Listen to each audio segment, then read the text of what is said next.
manga. I think we're that's ready. manga. Let's manga it up. Start us off with a nice palate cleanser. Why don't we all go around and say what our favorite manga is, or at least genre, and why? Okay. Genre.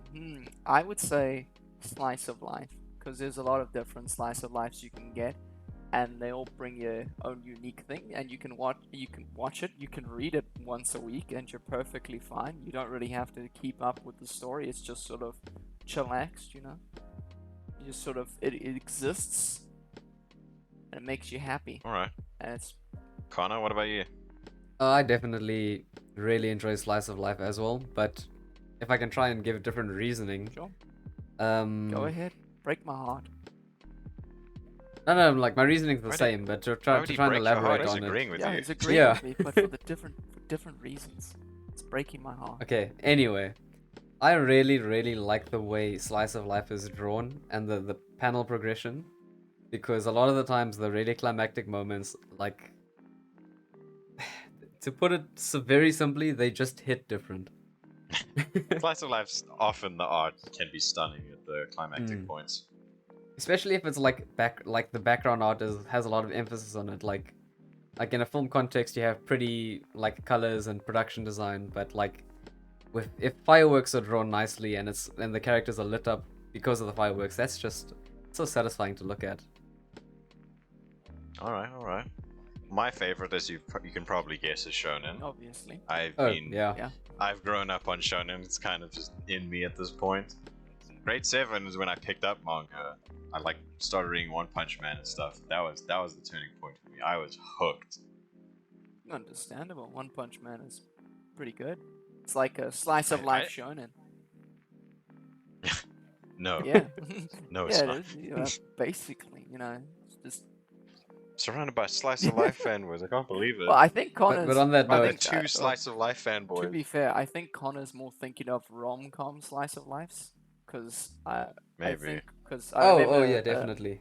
The fireworks scene that he was talking about, that's from Kaguya. So I think he's more of into the rom-com type thing. Yeah, let which me has more clarify. of an overarching story that you have to pay attention. Me, on the other hand, the Jahi. Okay, so let me clarify. Rom-coms are my absolute favorite type of manga to read. For the same reasoning. Then why didn't you say rom-coms? Honestly speaking, I've only read rom-coms and then I've known that as slice of life. So. Okay, well, I guess clarifying on Connor, his favorite's actually rom-coms. See, that's what I thought he was gonna say, but then he said slice of life. Yeah. And then he said the fireworks scene, so I went, oh. Rom-coms Well, I was referring to instead. the fireworks scene in Komi, but I guess it's a fairly Komi? common trope. They have it in Komi as well. Yeah. It's a fireworks Ah, yeah, scene. fair, I think they have it in every rom-com. Yeah, it's kind of a standard at this point, you know. Yeah, definitely. If your rom-com set in Japan and you don't have a fireworks scene, you're doing it wrong. Yeah. Or cherry Just doing blossoms. it wrong. Yes, that too. Yeah.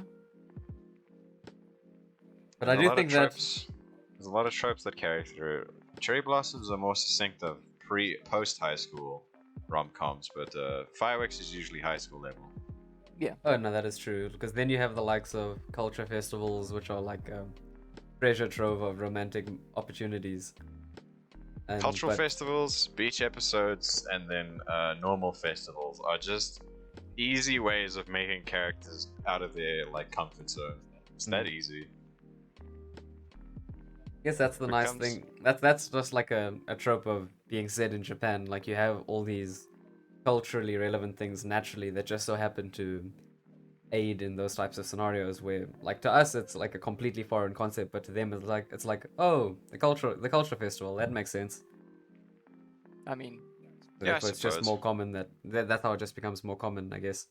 I guess if you've read a lot of Slice of Life, it's just like, oh, here comes the beach episode. Oh, here Yeah. comes the festival episode. It becomes a thing of I'm expecting at this point. Yeah. Like if you don't have a beach episode, I'll be more surprised by that fact. it's kind of True. like once you start reading, it's like, oh, cool, a cultural festival. I wonder what that's about. And then as you start reading more and more, it's like, oh, when's the cultural festival gonna happen? No, exactly. And you're like, oh, year 3, time for the graduation arc. Haha. You sort of get what's going on by that time. That That's always my thing. School settings are usually safe, and there's quite a lot of them in manga.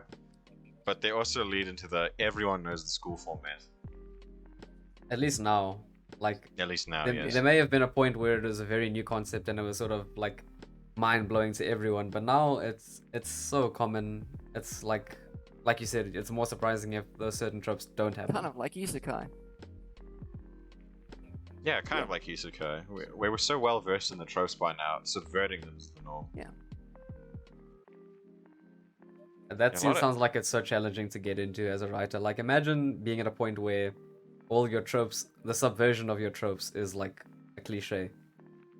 Well, that's what I'd argue is happening with at least on the comic scene, the superhero genre.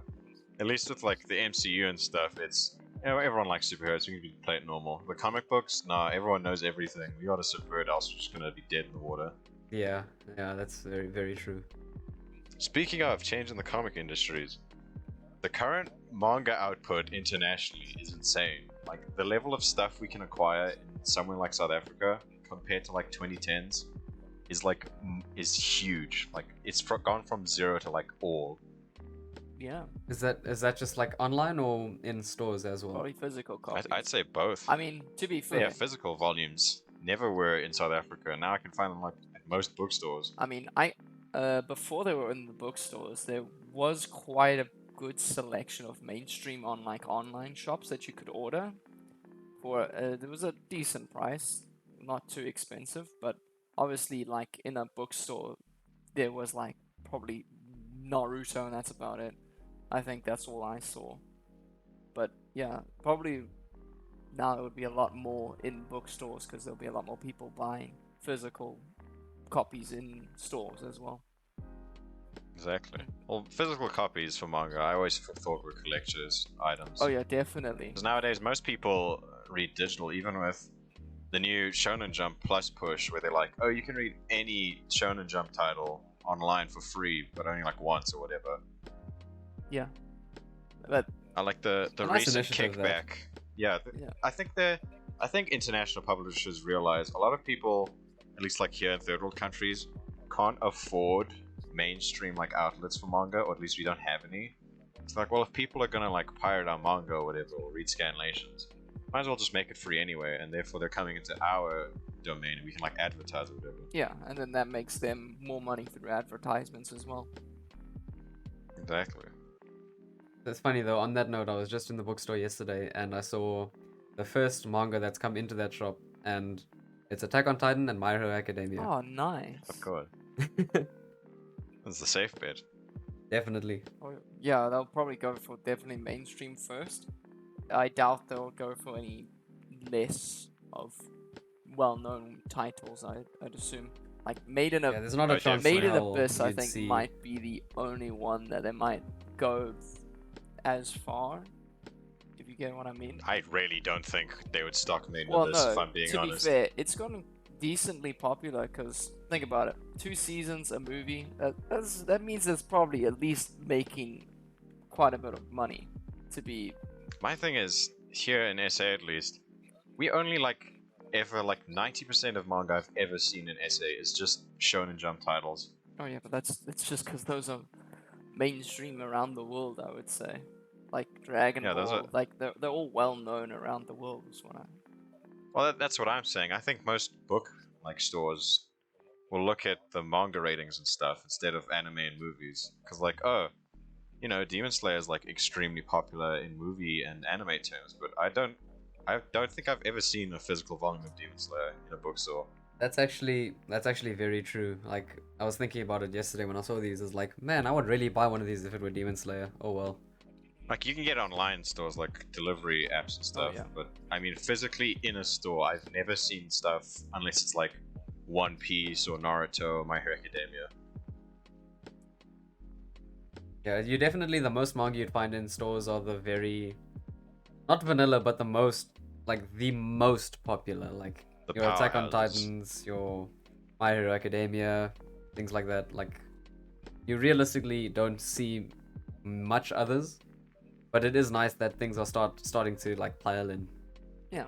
Which it's an interesting like like behavioral system, because you'd think, oh, this anime is popular, therefore they're gonna import the manga, but that's often not the case. Often, like, there's a lot of people who will only touch anime stuff, and that leads into book sales and stuff. Like, I've seen, like, look at Demon Slayer. It became like what, the highest grossing film in Japan. I don't know if it still is, but the manga is still like relatively normal for Shonen Jump. Like, at least stuff that gets that popular anime wise. Which is quite crazy, because you'd think that with, like, I mean, me for example, I really wanted to pick up the manga after I finished, but you'd expect that for a lot of people, but somehow there just wasn't much. There wasn't like a surge in Demon Slayer manga, the physical copies like coming out or being sold everywhere. Even like if on like online stores, you'll see it, but it'll be a case of it has to be shipped in rather than it's already here. I don't think it's shipped in for online stores. I think a lot of I mean, to be fair, Made in Abyss is on some of them, and they don't ship it in from Japan. It's already in warehouses in SA. So I'm sure that's exactly what I'm saying. Like, if Made in Abyss has like stock in South Africa and Demon Slayer doesn't, that's pretty crazy. I'm sure there might be somewhere, but I haven't come across any. Okay, fair enough. It's a weird behavioral thing, because with manga and anime specifically, there's always this weird quality difference. Like, look at Attack on Titan. Attack on Titan early, the art style turned a lot of people off, and they refused to read it. They would rather just wait for the anime. Even with like Demon Slayer, this is gonna be my hot take, is like an 8, like story-wise and everything in the manga industry. Demon Slayer is solid. It's not bad, but it's not like next level, like change your life amazing like some manga are.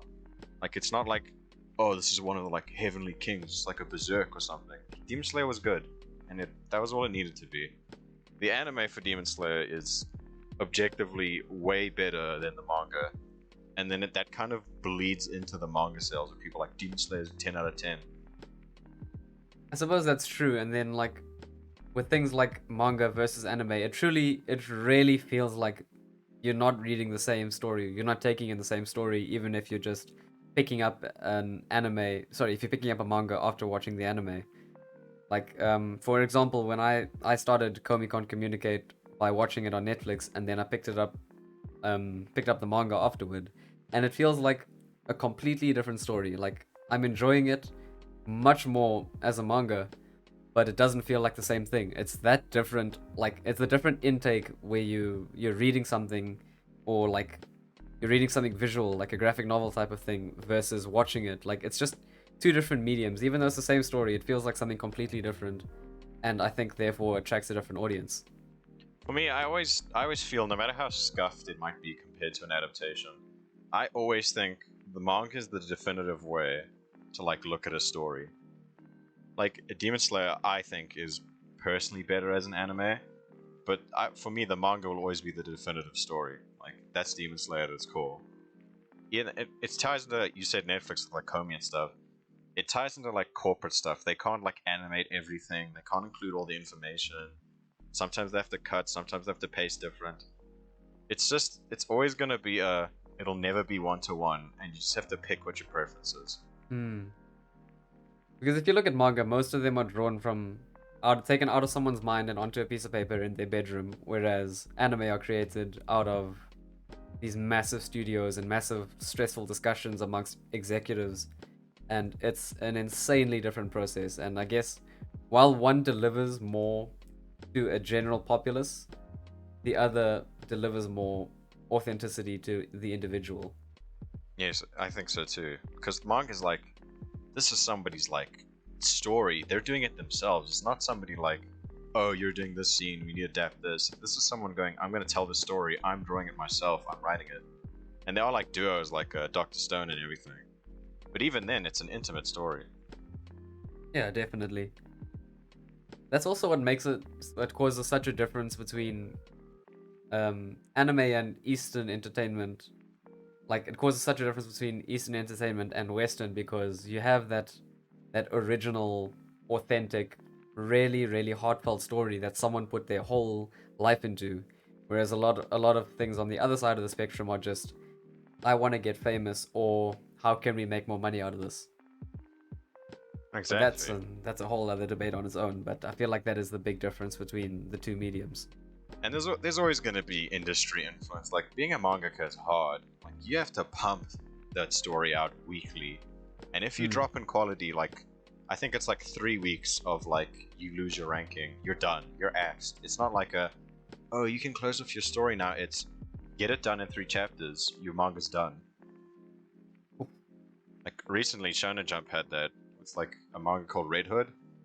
It was pretty solid. I didn't read much of it, but then it was just it didn't do too hot. It's done, finished in 3 chapters, and I read to the end at that point, and the last chapters are literally just, oh well, I guess we'll try again next time. This is our happy ending, haha. It just, you could see that the story just had to cut itself off. Damn, that just sucks. That is horrible. Especially because, like, probably the author probably wanted, the mangaka probably wanted to, like, add a lot more to the story as well, you know? Oh, definitely. Like, Red Hood in particular, the ending was literally, there was a monologue of like, sometimes we don't get to tell our stories, but that's our job. We always move forward anyway. That was literally like a monologue in the final chapter. You could tell he kind of took it a bit personal. Yeah, I would too. Imagine if your life work had just been cancelled by this big company just because it wasn't doing so hot. I mean, how long was it before it got cancelled? I think it was like between 30 and 50 chapters. That's horrible. It had an okay run. Like, that's still a pretty solid chunk of manga. But I understand, you could tell they were like world building and stuff, and I think that's where it dropped off because they started building a bit too much and people lost interest. That's really harsh though, man, because like as understandable as it is, because at the end of the day these big corporations only have one thing on their mind, business. Money. It still hurts when something like that, especially when these manga have a track record of being heartfelt and emotional. It really, really hurts when that just has to just stop, you know? Yeah, especially as a brilliant. No, you go ahead. Especially like when you're going to get to the main part of the story, like the beginning is sort of world building, and then when you get into the main part of the story, if you don't get to tell that, it kind of just feels like it's a manga without a soul. You get what I mean? Like it's got the start 100%. and it's got the body, and it's just waiting for that main hook, and it just doesn't get to it. Especially with like shonen in particular, because Red Hood was part of the shonen category. It's always like a build-up kind of deal with shonen. Like, you're always feeding into the big bad or the climax or the greater mystery at hand. And to see that just cut off is kind of like, well, guess we'll never know. Yeah, because it literally is a case of, this is done, you're never gonna finish it, just wrap up now. Just give it up. And even like, there's an excellent manga called Bakuman, it's completed now. I cannot recommend it enough, it's such a good manga. And it's about these two like high schoolers striving to become mangaka themselves, and they actually like, the plot takes place in them working at Shonen Jump, and it's so like detailed, like mangaka swear by the story that they got the details down pat. It's perfect. That sounds amazing. What genre does it fall under? I think it's shonen in and of itself. It's a shonen about writing shonen. Oh, I see. Okay, that's interesting though. That's a really, really out of the box concept. Oh, because it does feed into the nature of wanting to tell your story, but also needing to adhere to like the rules of like competition and stuff. Because there's entire arcs where they're like, will this be my magnum opus? I need my story to be known. And then the editors fall on like, this doesn't sell. Like, this is cool, you want to tell this message, but no one's gonna read this. Write something else. I think that also, like, come to think of it, a lot of shonen is inherently what life is about, just in a very grandiose and fantastical way. And I feel like that's why people are attracted to it so much, because if you say like that story about a guy just trying to make, or two high schoolers just trying to make a career in the arts industry, and it's very much structured just like a normal shonen is, that just goes to show maybe that's why people like shonen so much, or people like us would like shonen so much, because it speaks to you at your core. Like, it speaks to your dreams, and where you want to go in life and how you can make that happen. Except that the difference is this is a story and it's going to work out in the end, and it's just that more rewarding when it does. Like it's an emotional attachment because it's very, very deeply rooted within ourselves. Exactly. And when you form like personal attachment to like a storyline or characters, it's all the sweeter when it like concludes after a long time and you get that perfect send off. Then it makes it all the more distraught when like stuff doesn't go right, or you can see a manga like degrade in quality. Like take Rent a Girlfriend for instance. I used to love that manga when I first read it, and I can't really pinpoint when. Just I felt like everyone in the community just grew tired of it. You were all just like, when's it gonna just do it? When's this just gonna carry on? When's this gonna end? Whereas like reading like One Piece or like even My Hero Academia at this point is so exciting, where you're constantly like, hell yeah, look at these characters go. What's gonna happen next? This is awesome. I feel being axed is a great evil in like the manga industry for like at least a creator. But I would choose that over like becoming mediocre or just like everyone going tired of your thing and it not being cut off. Yeah, I definitely agree. I think that's also one of the main problems with rom-com type shows, or at least the rom-com type mangas, is that I find a lot of the time that at least when the characters get into an actual relationship, the story kind of gets a bit boring, if I might say, because it kind of goes, hey, we've got a problem now, and then by the end of like say a couple of chapters, or if it's an anime form, by the end of the episode or end of episode 2, it's kind of like, oh, okay, we've solved the problem, and then like immediately after they come up with a new problem, and they're just like forget about everything they learned from the previous problem, and they just go dumb mode, and they just kind of start the whole problem up again, and then 2 episodes later, oh, we solved the problem, and immediately after that, new problem, and then it kind of just gets into the point of, okay, when is this going to actually end?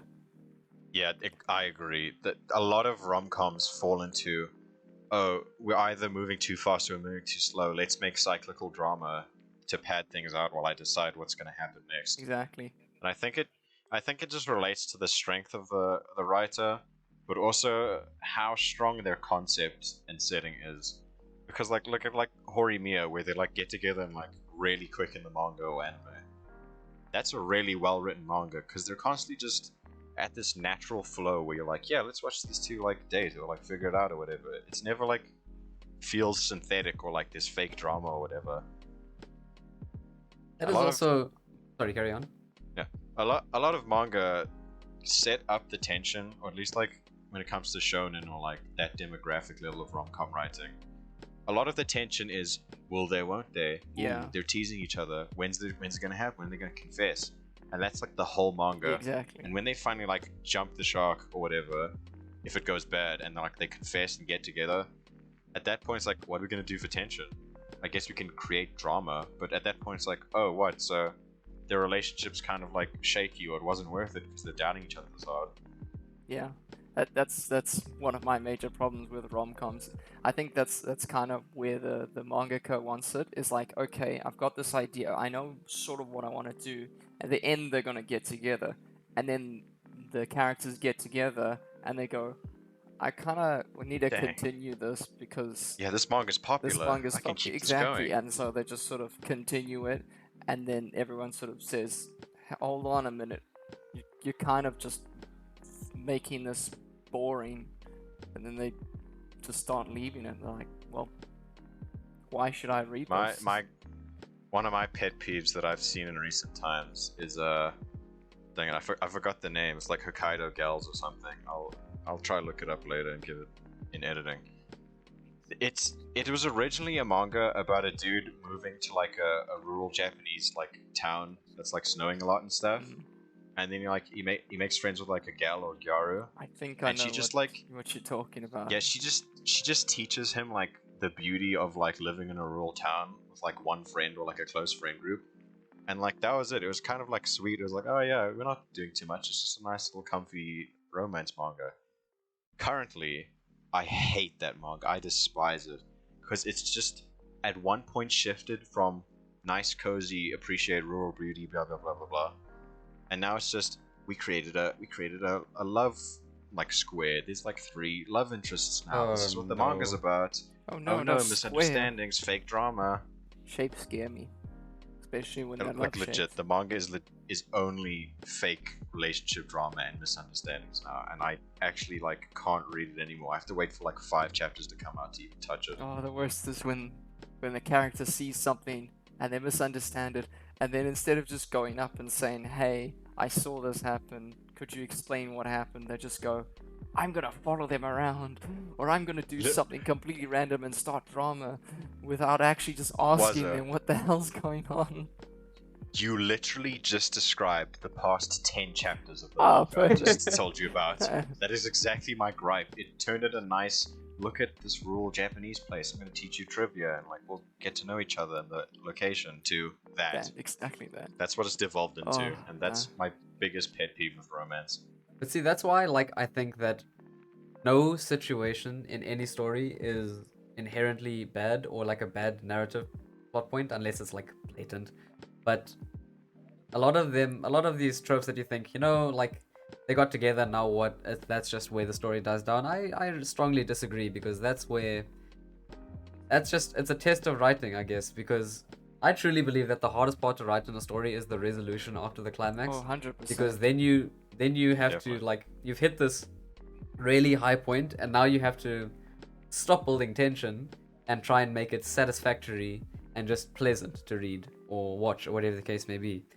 And that's yeah, often like find with that kind of like resolution style, a lot of like the ones we read, which is like shoujo, shonen, like Komi and Quince and stuff, you'll find once they get together or the climax is reached, it'll either end really rapidly or really slowly. There's no like middle ground.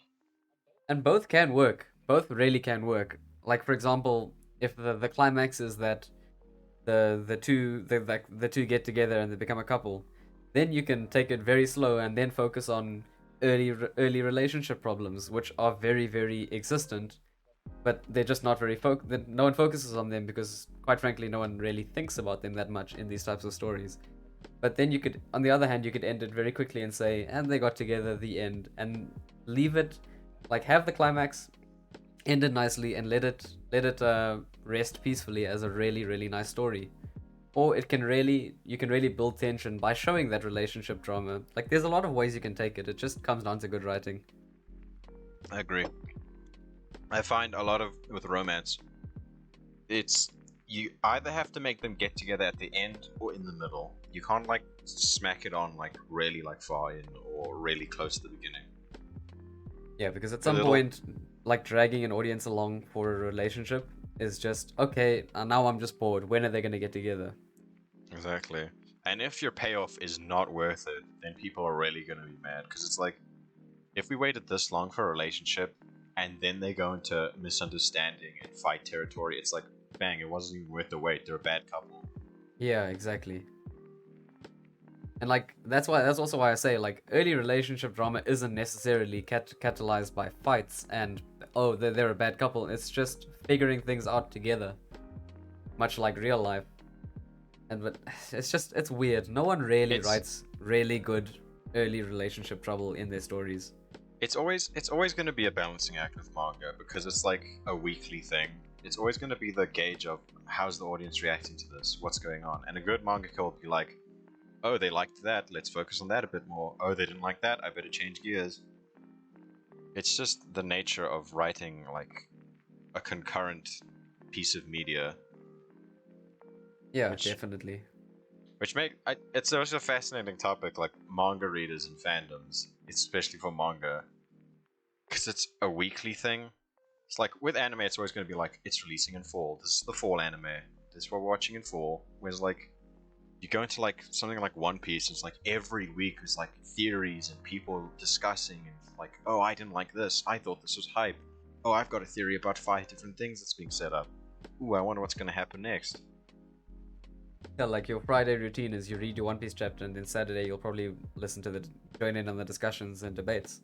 Exactly. That's at least what I do, and I've seen a lot of people like come together and discuss stuff, and it often leads to tension. It often leads to camaraderie. It's always a toss up.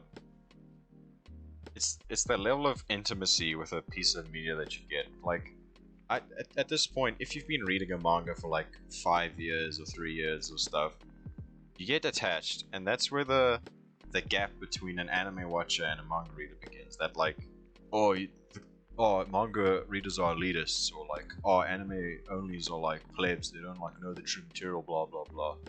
And it just stems from a level of intimacy where it's like, I've been with this thing for 5 years, like watching it grow slowly, and like it suddenly gets like this explosion in anime form, and I want my thing to be like appreciated or whatever. And when like you see someone who doesn't have the bigger picture like you do, like either talking down at it or like being weird about it, you kind of get like defensive, if you get me. I do get you very much, and that very much also brings to light that I don't, obviously it goes without saying that manga readers or anime onlys are neither better than one another, but they just miss each other. Like they both really love this one story for very different reasons. I agree. Yeah, I'm not making out like, ooh, manga readers are like saints or whatever. No, there's a lot of toxic manga readers. Let's be real here. Attack on Titan. As there are anime onlys. Is systematic of that. There's a lot of people who derive pleasure from being elitists about stuff. Like, ooh, I know what Titans are. I know what's gonna happen next. I'm gonna tell you. I'm gonna spoil you because I'm better than you. I read the manga. Yeah. I don't know. It's always gonna be a matter of intimacy and liking. Like, even within fandoms, you can be like, I like this character. Well, I don't. Therefore, you're bad and I'm good. And then fighting starts. Never understand that. Never.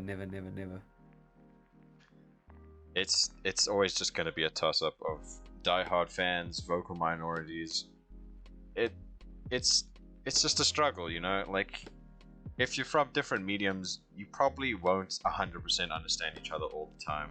Like, they could be like good middle ground. Like, we both like One Piece. Hell yeah, I'm further than you, but enjoy that reveal. That's gonna be cool, and you not being a douchebag about it.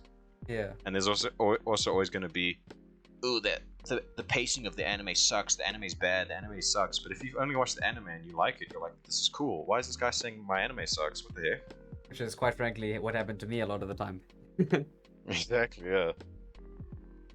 I always found that kind of for context, much prefers only watching anime, and I almost always read the manga.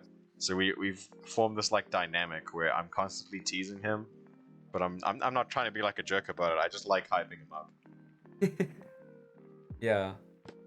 More a case of this fight dude, did you see this fight? Oh, you mean that one that got it that I read like 2 years ago? Yeah, I saw it. And okay. I can always see where that's coming from. Like, when people are like, this is the best fight I've ever seen in my life, and you're sitting there like, oh, you've seen nothing yet. You kind of want to be that guy, like, ooh, just you wait. But at the same time, it's kind of douchey. Like, that fight's nothing. That thing you're hyped about, that's nothing. That's nothing. That's tiny. You wait until this fight happens. Whoa, then you're gonna be. Wait until the Great Sponge War, then you're gonna know. Oh, another Great Sponge War. Yeah, it's like, wait until the story you've been watching only goes upward, like all stories do. What? It's like being it's like knowing in context. Like, for Dungeons and Dragons, like, if you have a dungeon master who's constantly like, ooh, you shouldn't have done that. Ooh, haha, what are you doing now? You're constantly gonna be like, man, what am I doing? Every action I take is being like judged by this person who obviously knows more than me through nothing of like my own will. Like, I can't control that. And it becomes a thing of, I should just read the manga then. But then you kind of get like gripes about manga. If you go into a manga under the pretext of someone making fun of you for not reading the manga, you're just gonna hate it. That's where the turmoil comes from, because it's always like, the way you initiate a piece of medium is always gonna be like, it's always gonna dictate how you like enjoy it. Yeah, definitely. Like, a lot of people hate JoJo's Bizarre Adventure, because just the fandom is constantly barraging them with memes like, is that a JoJo reference? That's a JoJo reference. It is a JoJo reference. And And it becomes like a precursor where almost everyone who's like been on the receiving end of that is like, man, JoJo's full of like toxic people who spam with memes and are annoying.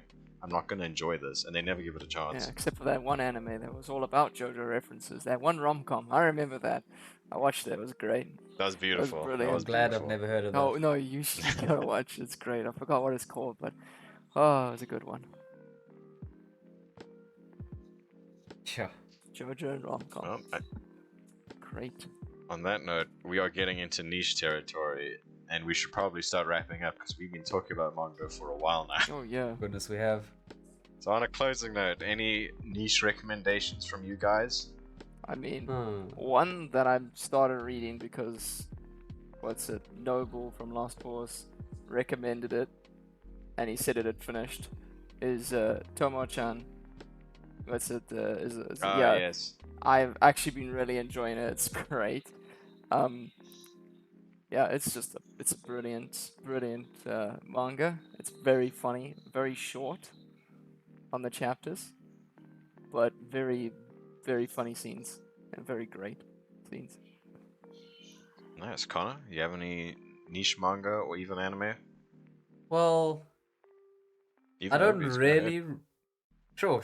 So I don't really read a lot of manga, but what I have done lately is like I'm on Reddit. I'm on quite a few subreddits, and on the r/manga subreddit there are a lot of one shots that get posted fairly frequently, and I always find those are a lovely way to spend your time, even if it's just for a few minutes. Like if you just have an hour out of your day and you're just scrolling through Reddit and you come across a nice little 20 to 30 page one shot, it's just a nice little way to get a little short story in and have a nice, quick and easy payoff, and it's really pleasant. Like the number one that I can remember off the top of my head is one called Come Back With Me. If you search that on the manga subreddit, you'll find it. It's about 20 pages, I think, and it's just sweet, wholesome, and it's short. It's not a huge commitment, and then you can be done.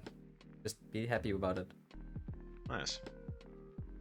But since you brought up movies... No. We'll save that for another time. Okay. Any got recommendations? A few niche manga. Yeah. I've got quite a few here. I've been wanting to let the world know about. Okay, before you hit us with a bunch. Okay, I've got one more that I'm gonna recommend. That's a bit of an oldie, but I really enjoyed it. Was the School Living Club, Gaku Gurashi. Oh yeah, yes. that one's good. That's an interesting one. That's a good one. I enjoyed that one. Very, very good. Alright, well, without further ado, I've got a bit of a list here. As right. Always. First off, two that are getting an anime that are really good.